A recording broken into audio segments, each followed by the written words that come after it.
trouvé qu'un artiste devait savoir répondre aux impératifs de commandes particulières. Je pense que, et là le XXe siècle a failli, parce qu'on a regardé l'ego exclusif de tous les artistes, mais on n'a pas regardé ce qu'ils étaient capables de donner par rapport au reste du monde.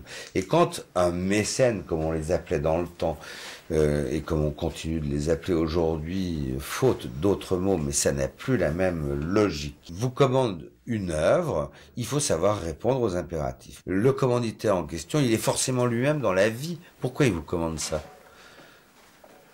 Lui-même a un besoin d'imager, d'illustrer, de rendre présent quelque chose que lui-même a dans la tête. Et à vous de le transcender. Et je ne sais pas pourquoi, en parlant avec Étienne, je lui ai dit, écoute, tu devrais faire un truc sur l'espérance.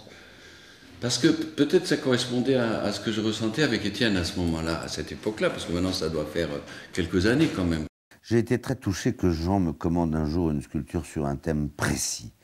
Et il avait dans la tête le thème de l'espérance. Mais l'espérance, c'est quelque chose d'extraordinairement abstrait. L'espérance, c'est quelque chose de très difficile à représenter. Moi, j'ai eu beaucoup de peine à trouver la manière de représenter l'espérance. C'est-à-dire que j'ai vu un personnage dans une situation passive assise, avec dans sa tête un espèce de rêve fait d'oiseaux, mais les oiseaux toujours avec leur même symbolique de liberté, de paix, d'espérance. L'espérance, on y est. C'est sans doute ça l'espérance. Ça veut dire que l'espérance, c'est quelque chose qui nous fait rêver, peut-être décoller, mais pas définitivement, parce que quand même, il faut quand même rester sur Terre. Ou alors ça serait une espérance dans la mort, et on décolle et on s'en va, et on ne revient plus. Et je lui touche souvent la jambe, le mollet. Je touche moins les oiseaux, je touche plus ce qui est sur Terre.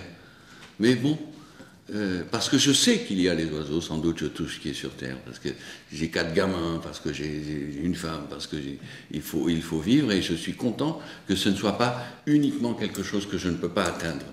Je suis heureux que ce soit quelque chose qui s'envole, quelque chose de son art à lui, mais quelque chose de ma vie à moi, à travers le fait qu'on vit sur Terre.